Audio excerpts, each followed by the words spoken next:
اعوذ باللہ من الشیطان الرجیم بسم اللہ الرحمن الرحیم الحمد للہ رب العالمین بارئ الخلائق اجمعین باعث الانبیاء والمرسلین والصلاة والسلام والتحیۃ والاکرام علی سیدنا و مولانا ابی القاسم محمد اللهم صل على محمد وآل محمد وعلى آلہ الطیبین الطاہرین المعصومین المظلومین الذین اذهب اللہ عنہم الرجس وطہرہم تطہیرا. اللهم صل على محمد وآل محمد ولا سیما بقیت اللہ ارواحنا لتراب مقدمہ الفداء واللعنۃ الابدیۃ علی اعدائہم اعداء اللہ اجمعین. اما بعد فقد قال رسول اللہ صلی اللہ علیہ وآلہ یا فاطمہ من صلی علیک غفر اللہ لہ وَأَلْحَقَهُ بِي حَيْثُ كُنْتُ مِنَ الْجَنَّةِ. صلوات. اللهم صل على محمد وآل محمد. حضرات محترم، علماء کرام اور طلاب اعظام،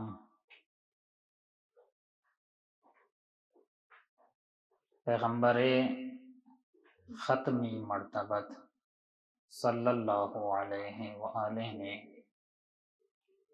جناب سیدہ سے فرمایا کہ یا فاطمہ من صلی علیک غفر اللہ لہ وَأَلْحَقَهُ بِی حَیْثُ كُنْتُ مِنَ الْجَنَّةِ.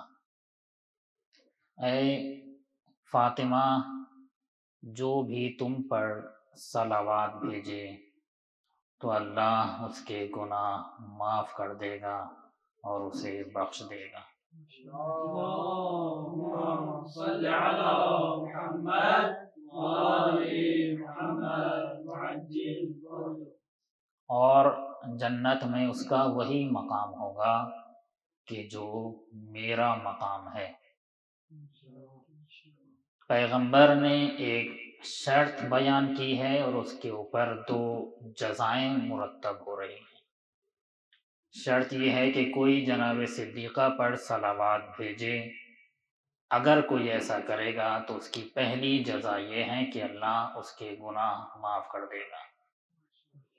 اور یہی نہیں بلکہ اگر کوئی سیدہ پر صلوات بھیجے تو پروردگار اسے جنت میں وہ مقام عطا کرے گا کہ جو پیغمبر کو مقام عطا کیا ہے. یہ ظاہر ہے کہ یہ کوئی آسان اور معمولی منزل نہیں ہے. ایام فاطمیہ ہیں، آپ حضرات نے یقیناً سنا ہوگا کہ ہمارے یہاں علماء کا یہ رواج رہا ہے کہ جناب صدیقہ سلام اللہ علیہا کے اوپر خاص صیغے میں صلوات بھیجی جاتی ہے. مثلا اللہم صلی علی فاطمہ و ابیہا و بعلہا و امہا و بنیہا و سر المستودع فیہا بعدد ما احاط بہ علمک. پروردگار صدیقہ پر صلوات نازل کر، ان کے بابا پر صلوات نازل کر، ان کے شوہر پر صلوات نازل کر، ان کے بچوں پر صلوات نازل کر، صلوات کا عدد کتنا ہونا چاہیے؟ پروردگار صلوات کا عدد اتنا ہونا چاہیے کہ جتنا تیرا علم ہے۔ چونکہ تیرا علم لامحدود ہے تو صلوات کا عدد بھی لامحدود ہونا چاہیے۔ اس کے علاوہ مثلا ایک راوی ہے کہ جو امام حسن عسکری علیہ السلام کے پاس گیا اور اس نے کہا کہ مولا یہ بتائیے کہ آپ کے ہر فرد پر کیسے صلوات بھیجی جائے۔ صلوات بر حجج طاہرہ کے عنوان سے مفاتیح الجنان میں یہ صلوات موجود ہے۔ پھر امام نے ایک ایک فرد پر صلوات بھیج کر دکھایا کہ پیغمبر پر ایسے صلوات بھیجنی چاہیے، امیر المومنین پر ایسے صلوات بھیجنی چاہیے، صدیقہ پر ایسے صلوات بھیجنی چاہیے، اور الی آخر پیغمبر نے فرد فرد پر صلوات بھیجی، اور اس میں ہی جناب صدیقہ پر خاص صلوات ہے اور ایک مفصل صلوات ہے نسبتاً دوسرے افراد کی نسبت، اور ظاہر ہے کہ وہ آپ حضرات جا کر مراجعہ فرمائیے گا، اور یقیناً آپ حضرات جانتے ہوں گے۔ عجیب بات یہ ہے، اب ایک جملہ عرض کر دوں، یہاں پر یہ بات آئی ہے، عجیب بات یہ ہے کہ جب امام کا اپنا نام آیا تو امام نے اپنے اوپر بھی صلوات بھیج کر دکھایا کہ ایسے صلوات بھیجا کرتے ہیں۔ ممکن ہے کہ بہت سارے لوگوں کے ذہنوں میں یہ سوال آئے، یہ بات آئے کہ جب امام کی اپنی بات آئی تو امام کو چاہیے تھا کہ امام تواضع کر جاتے ہیں،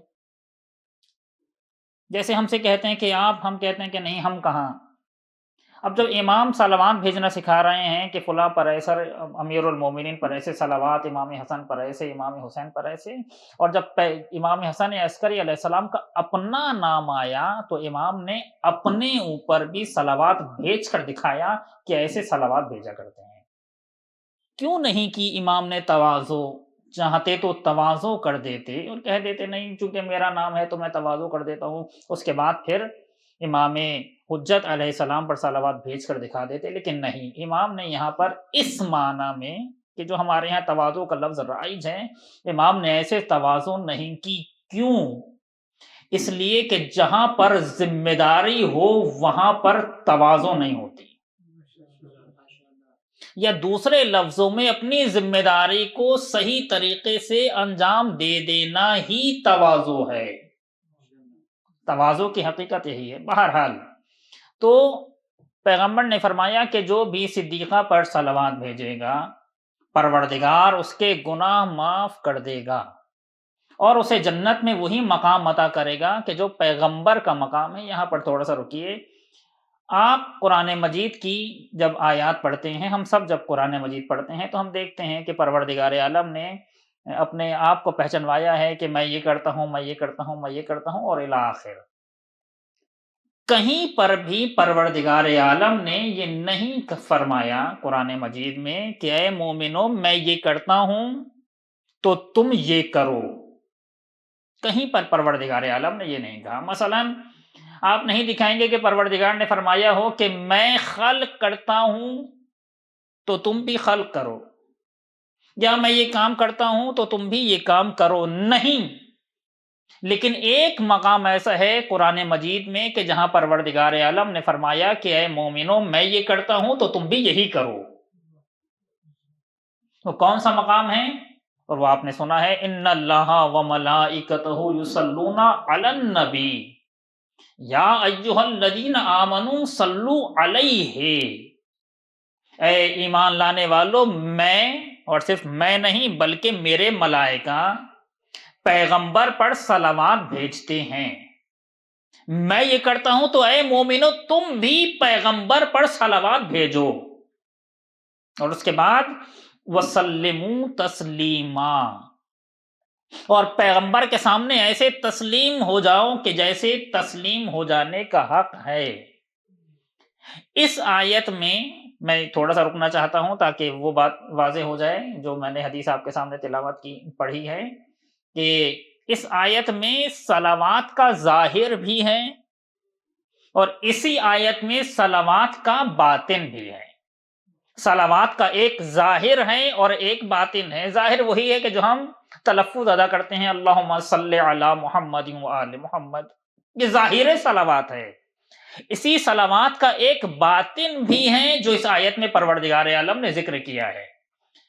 ان اللہ وملائکتہ یصلون علی النبی یا ایھا الذین آمنوا صلوا علیہ، یہاں تک صلوات کا ظاہر ہے کہ اے مومنو تم پیغمبر پر صلوات بھیجو، یہ ظاہر صلوات ہے۔ وسلموا تسلیما، اور ایسے تسلیم ہو جاؤ کہ جیسے تسلیم ہو جانے کا حق ہے، یہ باطن صلوات ہے۔ یعنی اگر تمہاری زبان پر الفاظ جاری ہو رہے ہیں پیغمبر کے لیے، تو تمہارا دل بھی پیغمبر کے سامنے جھک جانا چاہیے۔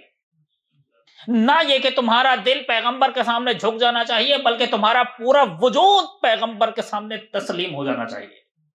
اگر تمہاری یہی کیفیت ہے کہ جو عرض کی جا رہی ہے کہ تم صلوات بھیجنے کے ساتھ تمہارا دل بھی پیغمبر کے سامنے جھک جائے، تمہارا پورا وجود پیغمبر کے سامنے جھک جائے، تو تم سمجھ لو کہ تم نے حقیقت صلوات کو پا لیا ہے۔ اور اگر تم صرف ایک ظاہر کی حد تک ہے تو بس ظاہر کی حد تک ہی رہے گا معاملہ، اور ہم چاہتے ہیں کہ تم حقیقت صلوات تک آ جاؤ۔ اور ایک بات اور عرض کروں کہ پروردگار یہاں فرما رہا ہے کہ میں صلوات بھیج رہا ہوں۔ کیا پروردگار عالم کی بھی وہی کیفیت ہے صلوات بھیجنے کی جو ہماری ہے؟ ہم کہتے ہیں اللہم صلی علی محمد وآل محمد، تو کیا پروردگار بھی ایسے ہی صلوات بھیجتا ہے؟ اللہم صلی علی محمد وآل محمد۔ کیا یہی کیفیت ہے پروردگار کی؟ کہ نہیں، ایسی نہیں ہے۔ کہاں ہماری صلوات اور کہاں پروردگار کی صلوات، زمین آسمان کا فرق ہے۔ کہاں ہمارے صلوات بھیجنے کا طریقہ اور کہاں پروردگار عالم کے یہاں صلوات بھیجنے کا طریقہ۔ بالکل وہی کہ جیسے ہم اہل بیت کو سلام کرتے ہیں، کہتے ہیں مثلا ہم کہتے ہیں السلام علیک یا ابا عبداللہ، یا مثلا السلام علیک یا ممتحنۃ امتحنک اللہ قبل ان خلقک، جناب صدیقہ کے لیے کہ اے بی بی آپ پر سلام کہ جن کا امتحان لیا گیا ان کی خلقت سے پہلے ہم سلام بھیج رہے ہیں۔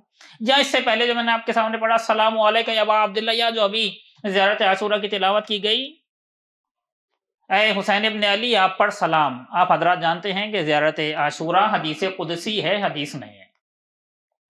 حدیث قدسی کیا ہوتی ہے کہ جہاں پر معانی اور مفاہیم پروردگار عالم کے ہوتے ہیں، الفاظ معصوم کے ہوتے ہیں۔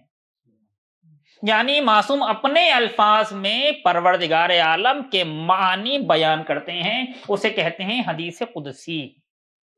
زیارت عاشورہ جو علماء فرماتے ہیں زیارت عاشورہ حدیث نہیں ہے بلکہ حدیث قدسی ہے۔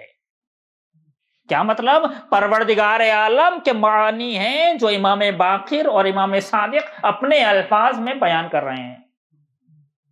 تو جب ہم امام حسین کو سلام کر رہے ہیں، کیا وہی سلام ہے کہ جو پروردگار عالم سلام کر رہا ہے؟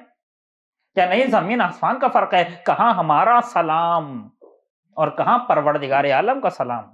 اگر یہ بات حل ہو جائے گی تو وہاں بھی بات حل ہو جائے گی کہ کہاں ہماری صلوات اور کہاں پروردگار عالم کی صلوات۔ پروردگار، پہلے اس مسئلے کو حل کر لیتے ہیں۔ پروردگار عالم سلام کرتا ہے جیسے ہم سلام کرتے ہیں۔ پروردگار عالم نے طول تاریخ میں سلام کیا ہے اپنے بندوں کو، سلام علی الیاسین، سلام علی ابراہیم، اور اس کے علاوہ دوسری آیات پروردگار عالم نے سلام کیا ہے۔ ایسے ہی پروردگار عالم نے امام حسین کو سلام کیا ہے۔ اس کے علاوہ پروردگار عالم نے مثلا جناب خدیجہ کو سلام کیا ہے۔ اب یہاں یہ بات بھی عرض کر دوں تاکہ اور بات واضح ہو جائے کہ جب پروردگار سلام کرے تو پروردگار عالم کو سلام کا جواب کیسے دیں؟ جواب تو دینا ہے، کیسے جواب دیں؟ ہم ایک دوسرے کو سلام کرتے ہیں تو سلام کا جواب دیا السلام علیکم وعلیکم السلام۔ کیا پروردگار عالم کو بھی ایسے ہی جواب دیا جائے گا وعلیکم السلام؟ کیا یہ ہوگا طریقہ کار؟ مثلا اگر اہل بیت اور ان کے گھر والے نہ سکھاتے تو ہمیں کیسے معلوم ہوتا کہ پروردگار عالم کو جواب سلام اور رد سلام کیسے کرنا ہے؟ مثلا جناب خدیجہ سلام اللہ علیہا کا آخری وقت ہے، یہ بات سمجھانے کے لیے عرض کروں۔ جناب خدیجہ نے جناب صدیقہ کو بلایا، جناب سیدہ کو بلایا اور فرمایا کہ بیٹی میں تمہارے بابا سے کچھ کہنا چاہتی ہوں مگر ہمت نہیں ہو رہی کہنے کی، کچھ بات کہنا چاہتی ہوں، اچھا نہیں لگ رہا، تم میرا پیغام اپنے بابا کو پہنچا دو۔ کچھ وصیتیں جناب خدیجہ نے پیغمبر کو کی تھیں، ایک وصیت رہ گئی تھی اور فرمایا تھا کہ یا رسول اللہ یہ وصیت میں آپ سے نہیں کر سکتی، میں اپنی بیٹی فاطمہ سے کہہ دیتی ہوں، وہ آپ تک میرا پیغام پہنچا دے گی۔ وہ کیا وصیت ہے؟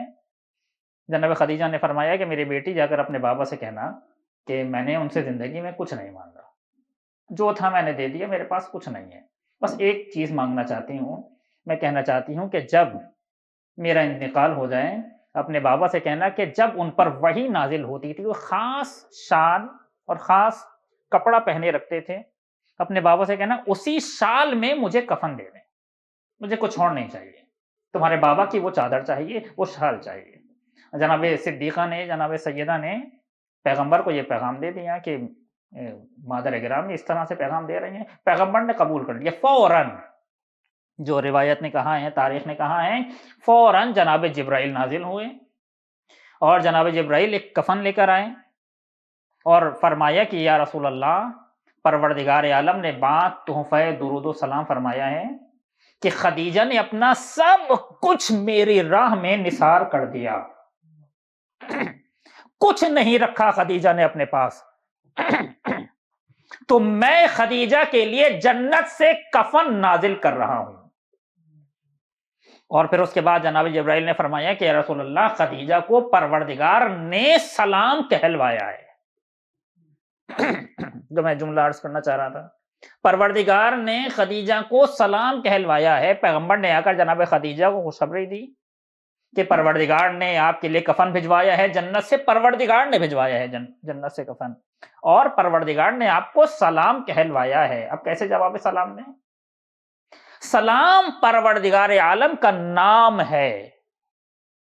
جب پروردگار سلام نازل کرتا ہے تو حقیقت سلام نازل کرتا ہے، صرف الفاظ نہیں ہوتے۔ اور ہم جو سلام کہتے ہیں اس کا معنی کیا ہے بھی عرض کرتا ہوں۔ جب پروردگار کسی پر سلام نازل کرتا ہے تو حقیقت سلام نازل کرتا ہے اس کے ظرف کے مطابق، جس کا جتنا ظرف ہوتا ہے وہ پروردگار عالم کی حقیقت سلام اتنی ہی زیادہ اپنے اندر لے لیتا ہے۔ جب جناب خدیجہ کو پیغمبر نے یہ پیغام دیا کہ پروردگار نے آپ پر سلام بھیجا ہے تو جناب خدیجہ نے فرمایا هو السلام ومنہ السلام وإلیہ یعود السلام۔ دیکھیں کیسے جواب سلام دیا ہے، وہ سلام ہے، اس کی طرف سے سلام آنے والا ہے اور اس کی طرف سلام پلٹ کر جانے والا ہے۔ سلام پروردگار عالم کا نام ہے، اس میں جمال ہے سلام۔ بہرحال تو جو ہم سلام کرتے ہیں، جو میں عرض کرنا چاہ رہا تھا، جو ہم سلام کرتے ہیں کیا وہی سلام ہے جو پروردگار عالم نازل کرتا ہے؟ نہیں۔ جب ہم کہتے ہیں السلام علیک یا ابا عبداللہ، یعنی اے حسین ابن علی، میں آپ کے سامنے تسلیم ہوں اپنے تمام وجود کے ساتھ۔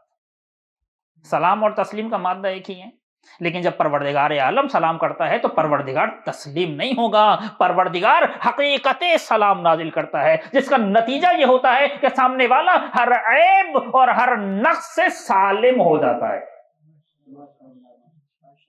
اور آیت تطہیر کا مصداق بن جاتا ہے۔ تو آپ نے دیکھا صرف ایک سلام، ہم سلام کر رہے ہیں تو اس کا کیا معنی ہے، پروردگار سلام کر رہا ہے تو اس کا کیا معنی ہے، زمین آسمان کا فرق ہے۔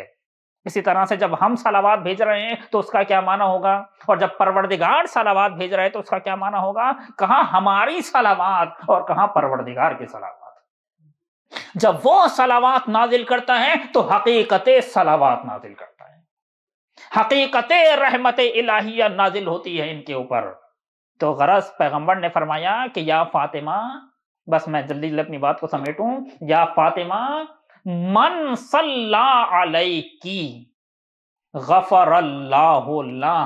عجیب ہے یہ جملہ، اور اس پر بحث بھی ہونی چاہیے علمی اعتبار سے بھی کہ اے فاطمہ، جس نے بھی آپ پر ایک بار صلوات بھیجی، نتیجہ کیا ہوگا کہ پروردگار اس کے سارے گناہ معاف کر دے گا، پہلا نتیجہ۔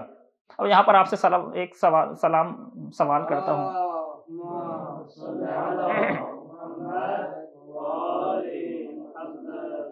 سوال دقیق ہے اور طالب علمانہ سوال ہے کہ جب ہم نے صلوات بھیجی تو پروردگار عالم ہمارے گناہ معاف کر دے گا، مثلا کسی پر ظلم کیا ہے تو کیا معاف ہو جائے گا، کسی کی غیبت کی ہے، کسی کی حق تلفی کی ہے، کسی کا مال کھایا ہے تو کیا بھی معاف ہو جائے گا؟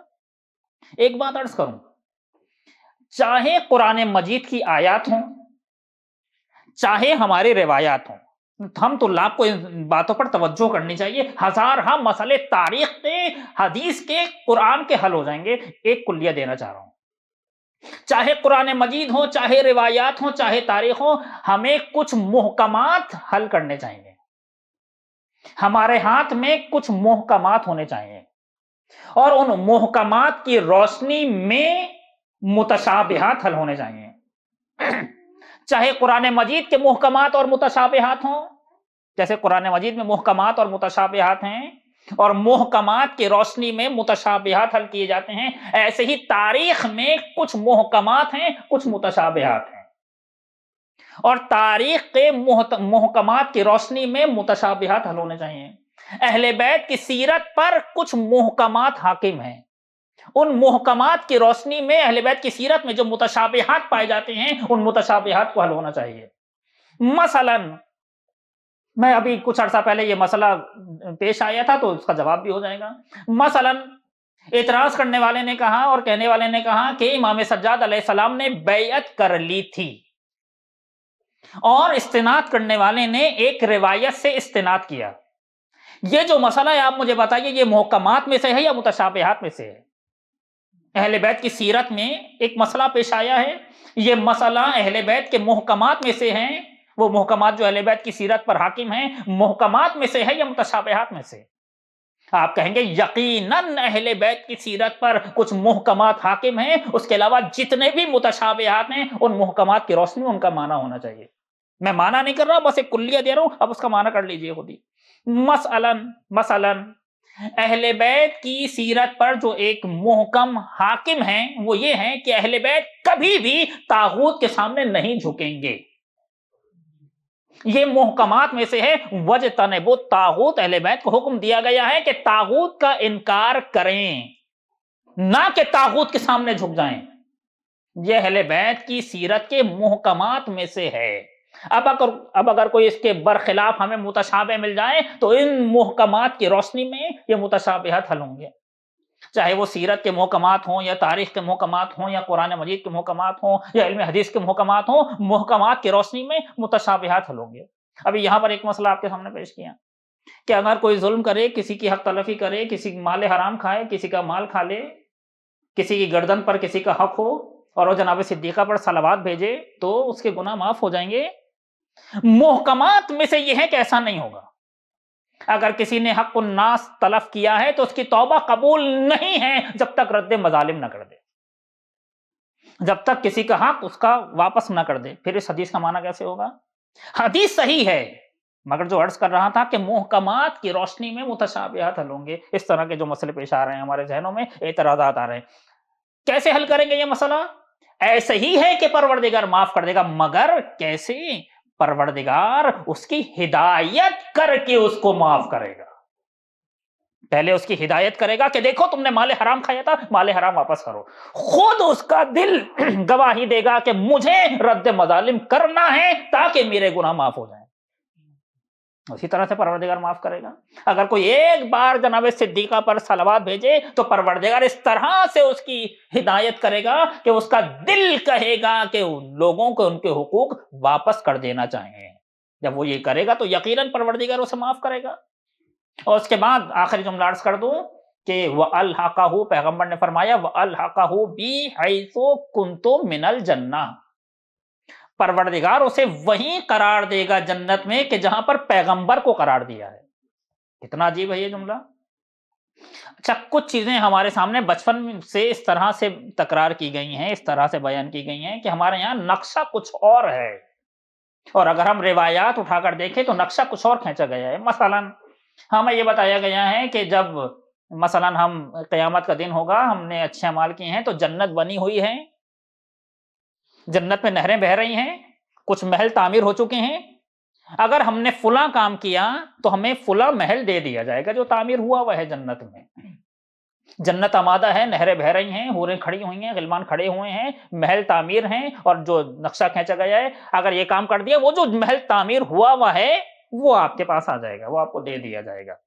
یا مثلاً اگر کسی نے کوئی غلط کام کیا ہے تو جہنم آمادہ ہے، جہنم کی گھاٹیاں آمادہ ہیں، اگر تم نے یہ کیا تو وہ جہنم آمادہ ہے، اس جہنم میں تمہیں پھینک دیا جائے گا۔ یہی نقشہ ہے نا جو ہمارے ذہنوں میں بچپن سے کھینچا گیا ہے، جنت بنی ہوئی ہے، جہنم بنی ہوئی ہے، بس ہمیں جنت مل جائے گی یا جہنم مل جائے گا۔ جبکہ اگر روایات کا ہم دقت کے ساتھ مطالعہ کریں تو اس کے برخلاف نقشہ کھینچا گیا ہے، اس کے برخلاف نقشہ کھینچا گیا ہے۔ ایسا نہیں ہے کہ جنت آمادہ ہے اور ہمیں جنت دی جائے گی، بلکہ روایات کی روشنی میں ہم نے اپنے عمل سے خود جنت بنانی ہے۔ روایات کی روشنی میں ہم نے اپنے عمل سے خود جنت یا جہنم بنانا ہے۔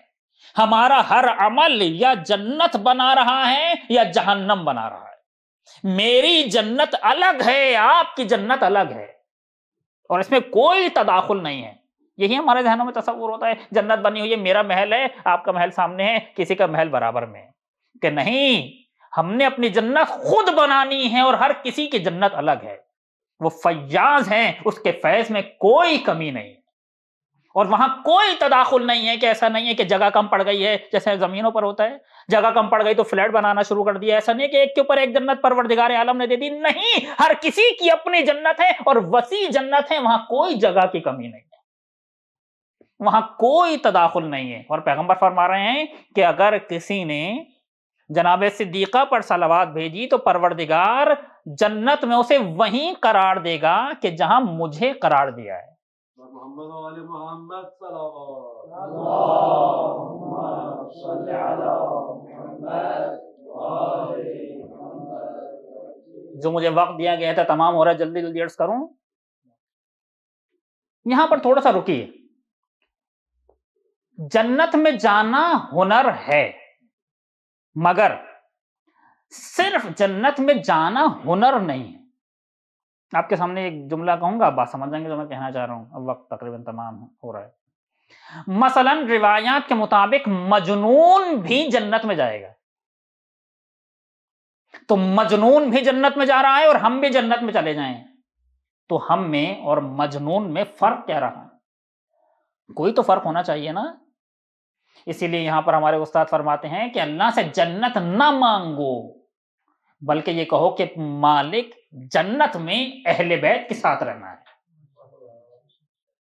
کیونکہ جنت میں درجات ہیں۔ مجنون جس درجے میں ہے وہ نچلا ترین درجہ ہے جنت کا، ادنا ترین درجہ ہے، اور کہاں اہل بیت کی جنت۔ اور پیغمبر فرما رہے ہیں کہ جو بھی صدیقہ پر صلوات بھیجے گا تو پروردگار پیغمبر کی جنت میں اسے موقع دے گا جانے کا، اور پیغمبر کی جنت میں رہے گا۔ عجیب ہے، ایک صلوات پیغمبر کا درجہ دے رہی ہے۔ اور میں نے عرض کیا کہ صلوات سے مراد صرف یہ نہیں ہے کہ ہم کہیں اللہم صلی علی فاطمہ و ابیہا و بعلہا و بنیہا والسر المستودع فیہا بعدد ما احاط بہ علمک، نہیں، بلکہ حقیقت صلوات کہ تمہاری زبان اگر سیدہ پر صلوات بھیج رہی ہے تو تمہارا دل بھی سیدہ کی چوکھٹ پر جھکنا چاہیے۔ پر محمد و آل محمد بلندتر صلوات اللہم صلی علی محمد و آل محمد۔ آیت کی روح سے یہی بتایا ہے۔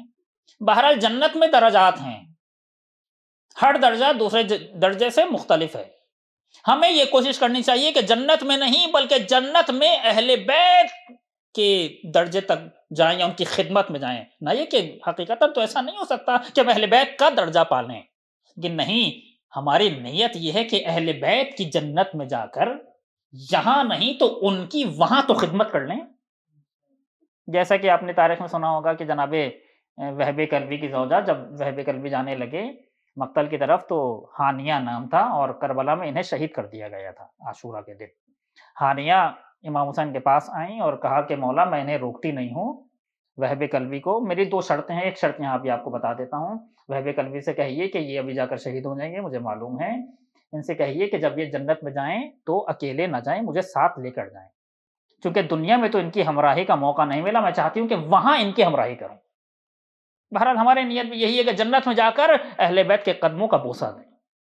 بہرحال بعض افراد ایسے ہیں، بس ختم کروں اپنی بات کو، بعض افراد ایسے ہیں کہ جنہیں اس دنیا میں ہی جنت کی بشارت دے دی گئی. بعض افراد ایسے ہیں کہ جنہیں یہ بشارت بھی دے دی گئی کہ وہ قیامت کے دن اہل بیت کی جنت میں ہوں گے. اب چونکہ موضوع میں یہ بات آ رہی تو عرض کر رہا ہوں. ان میں سے 2 شخصیات کا نام یہاں لے رہا ہوں کہ جنہوں نے جناب سیدہ کی معیت حاصل کی اس دنیا میں تو انہیں اس دنیا میں بھی جناب سیدہ کی معیت نصیب ہوئی.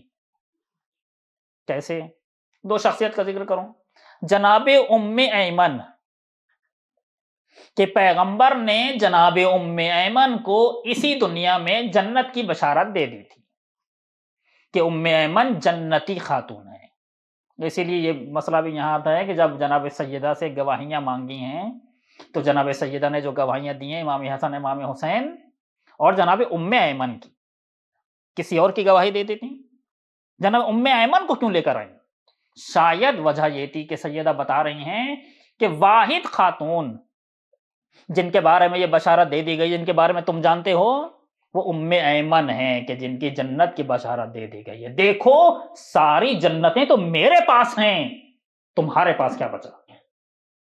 تم کہاں جا رہے ہو؟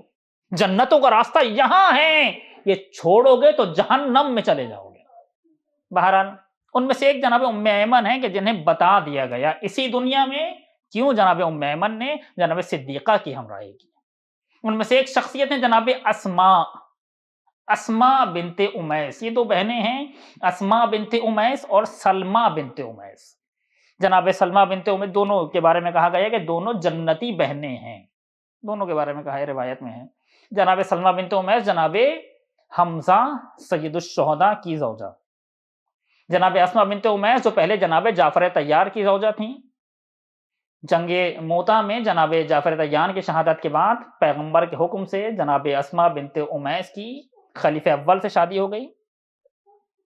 خلیفہ اول کی زوجیت میں ہیں، اور جب یہ سارا واقعہ ہوا ہے تو خلیفہ اول ہی کی زوجیت میں ہے جناب اسماء.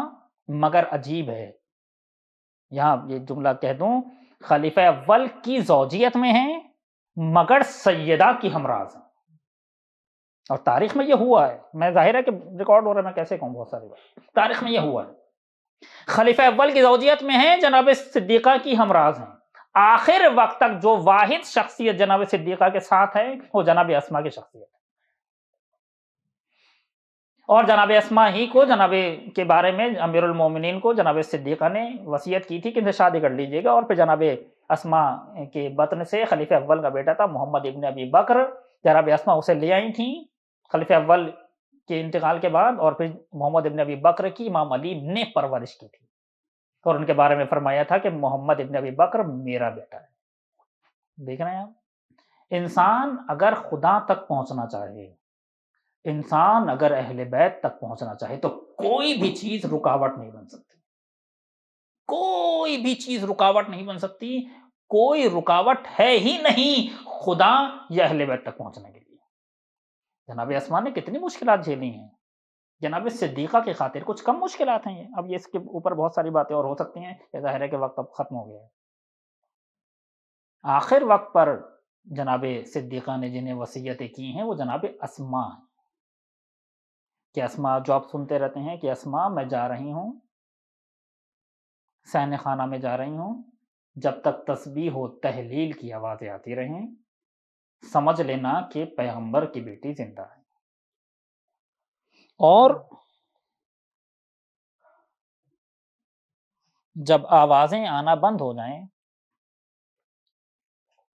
تو سمجھ لینا کہ میں اپنے بابا کے پاس چلی گئی. صدیقہ نے کتنی مشکلات اٹھائیں. یہ جملہ میں کہہ چکا ہوں مگر آپ لوگ وہاں نہیں تھے تو عرض کر رہا ہوں، یہاں دوبارہ تکرار کر رہا ہوں. اس چیز کو ہم لوگ زیادہ محسوس کریں گے عوام کی نسبت. ہم تو محسوس کریں گے جو جملہ کہہ رہا ہوں آپ کے سامنے. صدیقہ کی اصلی مشکل یہ نہیں تھی شاید کہ ان پر دروازہ گرایا. صدیقہ کی شاید اصل مشکل یہ نہیں تھی محسن شہید ہو گئے، بلکہ اصل مشکل تو شاید کچھ اور تھی. اور تاریخ نے بیان بھی کیا ہے اس کے لیے میں ایک مقدمہ باندھوں. ہم طلاب ہیں، ہم میں سے کوئی 5 سال پڑھا ہے، کوئی 10 سال پڑھا ہے، کوئی 15 سال، 20 سال. آپ واپس معاشرے میں چلے جائیں اور آپ کہیے کہ دیکھو مسئلہ یہ ہے، حکم خدا یہ ہے، اور کوئی جاہل آپ کے سامنے آ کر کہہ دے کہ نہیں آپ جھوٹ بول رہے ہیں، مسئلہ یہ نہیں ہے، کیسا لگے گا؟ کیا گزرے گی دل پر؟ یہ سوچیں گے نا میں 20 سال پڑھ کے آیا ہوں، 15 سال پڑھ کے آیا ہوں، 10 سال پڑھ کے آیا ہوں، اور یہ جاہل آ کر مجھ سے کہہ رہے ہیں کہ آپ جھوٹ بول رہے ہیں، اسے کیا معلوم کہ مسئلہ کیا ہے، اور مجھ پر جھوٹ کی تہمت لگا رہا ہے. سوچیے جس کی شان میں آیت تطہیر اتری تھی، جس کی شان میں آیت مباہلہ اتری تھی، اسے بھری مسجد میں کہا جا رہا ہے کہ فاطمہ آپ نعوذ باللہ سچ نہیں کہہ رہا. نعوذ باللہ یہ جملہ کہہ دیا، میں نے نہیں کہنا چاہ رہا تھا. اسی لیے تاریخ نے لکھا ہے کہ جب سیدہ گئی ہیں مسجد میں تو جوان تھیں، اور جب باہر آئی ہیں تو کمر جھک چکی تھی، بال سفید ہو چکے تھے، مرکز آیت تطہیر کو جھٹلایا گیا. یہ ہے سیدہ کا کام. اور اسی کے بعد تاریخ نے لکھا ہے کہ سیدہ جب آئی ہیں اور یہ سارا واقعہ ہوا ہے، بات یہاں تک آئی ہے تو سن لیجئے. جب سیدہ واپس اپنے گھر جا رہی ہیں تو سامنے والے ایک شخص آیا اور اس نے کہا کہ سیدہ آپ کے ہاتھ میں کیا ہے؟ سیدہ نے کہا کہ مجھے لکھ کر دیا گیا ہے کہ زمین میری. میں کیسے عرض کروں، میں اشارہ کر رہا ہوں، آپ سمجھ جائے تو سمجھ جائیں. میں تو نہیں پڑھ سکتا، بعض افراد پڑھ دیتے ہیں مگر مجھ سے نہیں پڑھا جائے گا. پھر اس نے ایسا ظلم کیا کہ مادر سادات کی کالی چادر سفید ہو گئی، اور اسی غم کو امام حسن آخر وقت تک یاد کر کے روتے رہے. کیونکہ ایک مصیبت ایسی ہے جو صرف امام حسن نے دیکھی ہے، کسی اور نے نہیں دیکھی. اور یہی مصیبت ہے کہ کوچہ بنی ہاشم میں سیدہ پر ایسا ظلم ہوا کہ پیغمبر کی بیٹی زمین پہ گر گئی. تاریخ نے لکھا ہے کہ لوگ پیغمبر کے وضو کا پانی زمین پر نہیں گرنے دیتے تھے، تبرکن لے لیا کرتے تھے. پیغمبر کی وفات یا شہادت کے 95 دن کے بعد پیغمبر کی بیٹی زمین پر گری اور کوئی اٹھانے والا بھی نہ تھا. مجھے نہیں معلوم سیدہ کیسے گھر آئی ہیں، لیکن ہاں اتنا ضرور لکھا ہے کہ جو بھی ظلم ہوا ہے سیدہ اپنا منہ چھپا کے رکھتی تھی. ظلم ایسا ہوا تھا کہ آخر وقت تک، جو تاریخ نے لکھا ہے، آخر وقت تک سیدہ اپنے سیدھے ہاتھ سے تسبیح نہ پڑھ سکی، اور سیدہ بستر پہ لیٹ چکی ہے. کچھ خواتین نے سوچا کہ چلو سیدہ کی عیادت کر لیتے ہیں، اور ساری باتیں آپ نے سنی ہیں. اب یہ تاریخ نے یہ تو نہیں لکھا مگر یقیناً ایسا ہوا ہوگا کہ سیدہ خود تو نہیں اٹھ سکی، مگر شاید کہا ہو زینب جا کر لے آؤ. جناب زینب 5 برس کی عمر ہے جناب زینب کی. اور ہاں یہ ضرور بیان کیا ہے کہ جب سارا واقعہ ہو چکا ہے، جب وہ خواتین واپس جانے لگی، سیدہ نے پھر حکم دیا کہ زینب جا کر ان کو الوداع کر دو. وہ خواتین آپس میں ایک دوسرے سے کہنے لگی کہ فاطمہ بچنے والی نہیں ہے. یہ جملہ زینب نے سن لیا، دل تڑپ گیا، اماں یہ کیا کہہ رہی ہیں؟ آپ نے کبھی سنا ہے کہ کوئی خاتون اپنے 5 برس کی بیٹی سے وصیتیں کرے؟ صدیقہ نے بلایا، فرمایا زینب ذرا وہ صندوق اٹھا کے لاؤ. بس ختم کر رہا ہوں اپنی بات. زینب وہ صندوق اٹھا کے لاؤ. آپ سمجھ گئے میں کیا کہنا چاہ رہا ہوں؟ چونکہ اب سیدہ صندوق اٹھا نہیں پا رہی تو کہہ رہی ہیں زینب وہ صندوق اٹھا کر لے آؤ. 5 برس کی بچی ہے، صندوق اٹھا کے لا رہی ہے. کیونکہ اب کچھ ایسی وصیتیں ہیں کہ صدیقہ بس زینب سے کہہ سکتی ہیں، کسی اور سے نہیں کہہ سکتی. کیا وصیتیں ہیں؟ کیا زینب صندوق کھولو. زینب نے صندوق کھولا. روایت کے جملے ہیں صدیقہ نے ایک کرتا نکالا اور زینب کے ہاتھ پہ رکھ دیا. فرمایا زینب یہ ابراہیم خلیل اللہ کا کرتا ہے، جو روایت نے کہا ہے زینب یہ ابراہیم خلیل اللہ کا کرتا ہے، یہ اپنے پاس سنبھال کے رکھ لینا، کہیں سفر کرو تو اسے ساتھ لے جانا، زینب اس کی حفاظت کرنا، ایک وقت ایسا آئے گا کہ میرا حسین یہ کرتا مانگے گا۔ تو زینب حسین کو یہ کرتا دے دینا۔ اس کے بعد عجیب جملہ کہا روایت نے، پھر اس کے بعد صدیقہ نے فرمایا زینب جب حسین یہ کرتا مانگنے آئے تو سمجھ لینا کہ میرا حسین چند لہجوں کا مہمان ہے، اس کے بعد میرا حسین قتل کر دیا جائے گا۔ کبھی بھی موقع نہ آیا، لیکن ہاں جب زینب کربلا گئی ہیں، 10 محرم کا دن تھا، عصر عاشور، حسین در خیمہ پر آئے، آواز دی یا زینب یا ام کلثوم علیکن منی السلام، زینب حسین کا آخری سلام لے لو۔ اس کے بعد زینب سے کہنے لگے زینب وہ کرتا دے دو جو میری ماں نے تمہیں دیا تھا۔ زینب سمجھ گئی، آنکھوں سے آنسو نکل رہے ہیں، زینب بے قرار ہیں، زینب نے وہ کرتا دے تو دیا، اس کے بعد کہنے لگی بھیا ذرا اپنی گردن تو جھکا دو۔ زینب کیا کرنا چاہتی ہو؟ بھیا اماں نے وصیت کی تھی جب حسین آخری رخصت کو آئے تو گردن کا بوسہ لے لینا۔ اس کے بعد حسین الوداع کرنے کے بعد خیمے سے باہر آئے، کبھی دائیں دیکھا کبھی بائیں دیکھا، کوئی سوار کرنے والا نہ تھا۔